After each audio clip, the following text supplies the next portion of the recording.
Começa mais uma edição do JR 15 Minutos, o podcast da Record que aprofunda as notícias que mais mexem com a nossa vida. O apagão já causou um prejuízo de mais de 1 bilhão e 600 milhões de reais para os setores de varejo e serviços. O Ministério Público concluiu que a empresa deixou de investir mais de 600 milhões de reais em 3 anos. Os recentes apagões têm afetado milhões de pessoas na Grande São Paulo. Em menos de um ano, 3 quedas prolongadas de energia elétrica foram registradas. E a situação pode piorar com a previsão de chuvas intensas para os próximos dias. A Defesa Civil já emitiu um alerta para o novo temporal no estado de São Paulo. Só no último apagão, para se ter ideia, 3 milhões e 100 mil imóveis ficaram no escuro nas primeiras 4 horas. Só o setor de varejo e serviços acumula quase 2 bilhões de reais em perdas. Quais são os direitos em casos de prejuízo com desperdício de alimentos, de equipamentos danificados e custos extras provocados pelos apagões prolongados? Como formalizar as reclamações? Quais documentos são necessários para buscar reparações? Qual a responsabilidade das concessionárias de energia elétrica? O JR 15 Minutos recebe Renata Reis, assessora técnica do Procon em São Paulo. Seja bem-vinda, Renata. Eu que agradeço a oportunidade. Quem nos acompanha também nessa entrevista é o Fábio Menegatti, repórter do Jornal da Record. Fábio, já são 6 dias depois desse apagão, a cidade de São Paulo ainda registra imóveis que estão desabastecidos. Como é que é isso, Fábio? Olá, Giovana. Olá, Renata. É bem isso, né? Praticamente uma semana, as pessoas ainda no escuro. Que situação complicada. São cerca de 30 mil imóveis que até o momento da nossa gravação ainda estão sem energia elétrica. Já são 6 dias no escuro. Mas segundo a Enel, esse já é um número normal e a empresa considera a crise superada. Mesmo assim, as equipes estão trabalhando no ritmo de uma emergência. Agora, um dado divulgado pela própria Enel mostra o impacto desse apagão. Nas primeiras 4 horas após o temporal, olha só, mais de 3 milhões e 100 mil imóveis ficaram sem energia. E vale lembrar que a situação não é inédita. Em novembro, do ano passado, mais de 2 milhões de unidades consumidoras também ficaram sem luz por causa de um outro temporal. Para alguns moradores, o serviço só foi restabelecido depois de uma semana.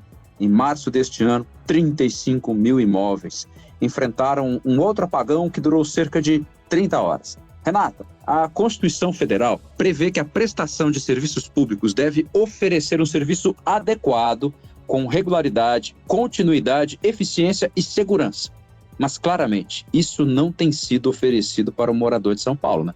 Exatamente. Hoje, o morador, hoje o usuário, o consumidor da concessionária, ele tem se deparado com esse tipo de problema. E é importante a gente ressaltar que a Constituição, ela fez essa menção, mas ela também trouxe o Código de Defesa do Consumidor do bojo da Constituição. Então, o Código de Defesa do Consumidor ele é uma norma que a gente chama em direito de observância obrigatória, uma norma cogente, que ela tem que ser observada.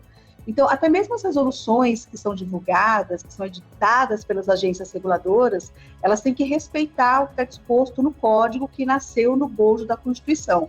Então, o Código de Defesa do Consumidor ele já determina que esse serviço público é um serviço essencial, ele tem que ser realmente prestado de forma contínua, com qualidade, de forma adequada, de forma eficiente para o consumidor.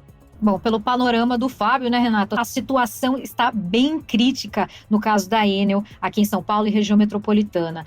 É importante registrar formalmente a ocorrência de apagões, por exemplo, com protocolos de atendimento. Os dados eles vão ser importantes para entrar com processo judicial, também até mesmo para que os órgãos de controle monitorem a qualidade da prestação de serviço.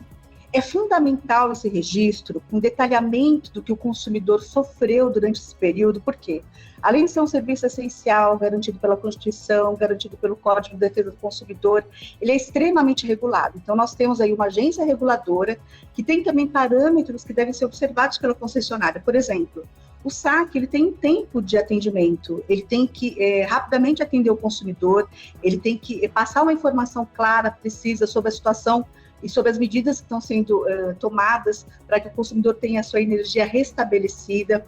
Então, é importante que o consumidor registre passo a passo dessa experiência. E a queda de energia, seja em São Paulo ou em qualquer outra região do país, Renata, gera, claro, um grande prejuízo financeiro. E quem paga a conta, muitas vezes, é o consumidor. Eu conversei com um dono de supermercado da periferia de São Paulo, que me disse que por alguns poucos dias ele gastou cerca de R$ 2.500 para ter um gerador ali alugado. Eu ainda brinquei com ele assim, e o Pix, quem é que vai te passar? Ele falou, por enquanto não sei. Como é que essas pessoas fazem? Por exemplo, custos adicionais como compra de geradores, serviços de emergência, isso vale tanto lá para o dono do supermercado, como creio eu, às vezes até para um condomínio, né, de apartamentos. Como é que fica essa conta, hein? É de uma forma geral, né? Então vamos dar aqui um panorama de acordo com o tipo de dano. A gente primeiro tem o dano elétrico. O dano elétrico, ele tem uma previsão na própria resolução 1000 da Agência Nacional de Energia Elétrica, onde o consumidor ele tem que respeitar vários critérios, né? Então, primeiro, no caso do dano elétrico, fazer o registro junto à concessionária e ter em mãos o número do protocolo, porque a partir daí começa a contagem do prazo que a empresa tem de dar uma resposta efetiva sobre o ressarcimento do dano elétrico, da necessidade que ela vai sentir, muitas vezes até de fazer uma vistoria no equipamento. Esse prazo de inspeção, por exemplo, do equipamento é de 10 dias, né? Ele começa a contar da reclamação do consumidor. Se o caso do consumidor for referente a um produto ou equipamento que é utilizado para condicionar um alimento perecível, ou até mesmo um medicamento, o prazo de vistoria da empresa é de um dia útil. E se a empresa abre mão dessa vistoria, no final ela acaba tendo, desde a reclamação do consumidor, desde o protocolo de reclamação do consumidor, 15 dias para dar uma resposta efetiva. E é muito importante a gente ressaltar que o consumidor ele deve aguardar as orientações da concessionária. Por exemplo, nós nos deparamos em algumas situações onde o consumidor não recebeu a informação da empresa e acabou se desfazendo do bem. Então, do bem danificado, porque não teve uma resposta efetiva, demorou. Então, isso, por exemplo, não pode ser feito. Então, se a empresa não dá orientação, não passa para o consumidor quais são as próximas etapas, que tipo de documento ele deve apresentar, ele deve fazer o registro na Fundação Procon, nos órgãos de proteção e defesa do consumidor, seja via site, seja agendando um atendimento, ou no caso, até sexta-feira a gente tem aí um atendimento especial para as pessoas, né, que podem procurar os nossos postos presenciais sem agendamento para fazer reclamação em relação aos danos elétricos e outros tipos de perdas, aí no caso da queda de energia. A Câmara dos Deputados aprovou hoje um projeto que autoriza os municípios a fiscalizar e participar do processo de concessão dos serviços de energia elétrica. O texto segue para o Senado. Renata, atualmente, qual o papel do município nessa relação entre a União e as distribuidoras? O que existe hoje, né? A defesa do consumidor, ela pode ser trabalhada na esfera municipal, estadual, até a título nacional.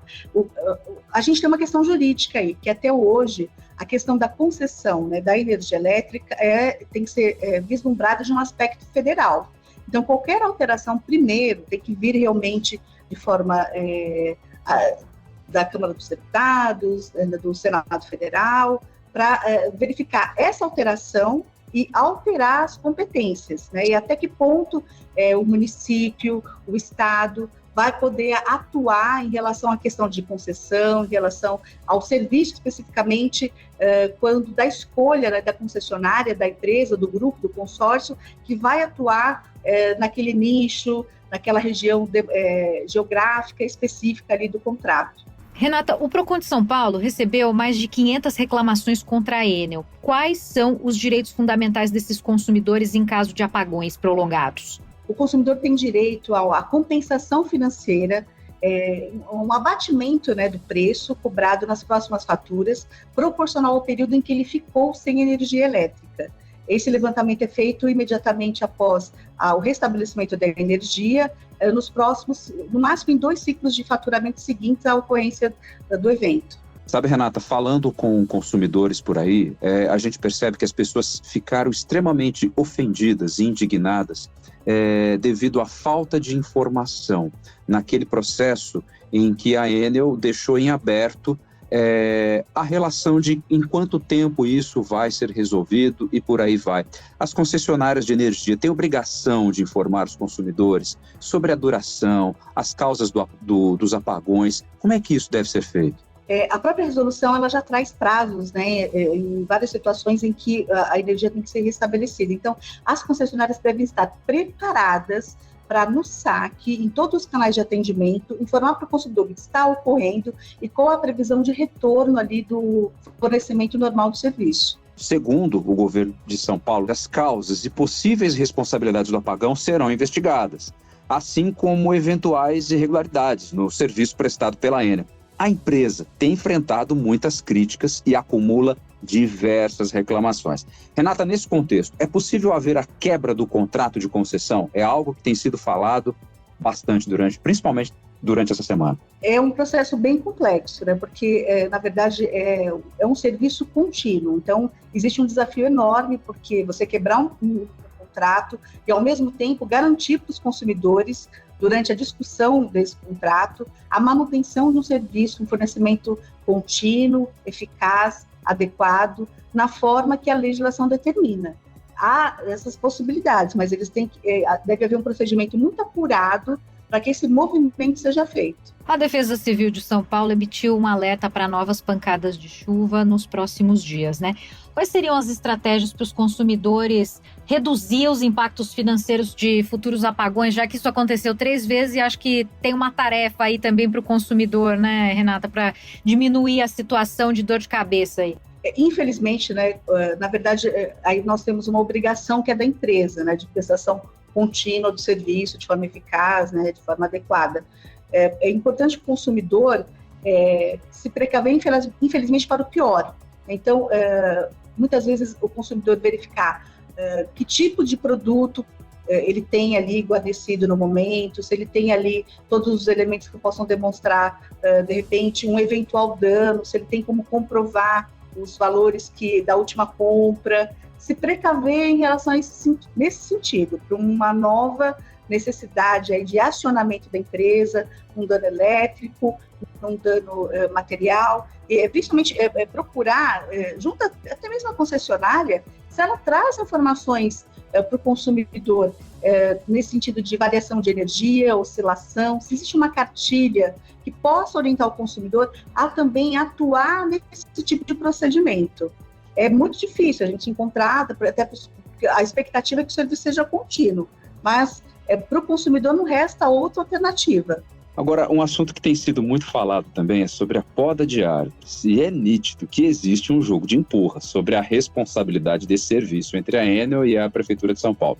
Do ponto de vista do consumidor, Renata, é possível responsabilizar quem por esses eventuais prejuízos? Ou os dois? Será que dá para falar de quem que é a culpa? É importante a gente ressaltar que a expertise aí não depende do consumidor, né? Então, o consumidor ele vai primeiro procurar a concessionária, que ela, dentro do campo da responsabilidade solidária, ela tem o dever ali de restabelecer o serviço. Se ela vai depois entrar com uma ação de regresso contra qualquer outro parceiro, uma operadora que compartilha um poste, ou a própria prefeitura que de repente não cumpriu o acordo de poda, isso não deve ser transferido para o consumidor. É uma responsabilidade, é o ônus do negócio, tanto da concessionária como de todos os parceiros envolvidos.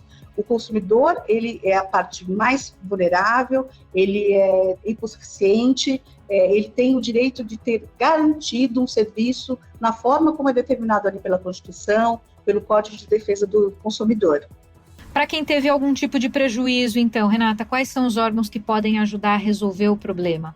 Então, num primeiro momento, é importante o consumidor realmente exercer o seu direito de questionar a concessionária, né, porque aí começam a correr os prazos legais.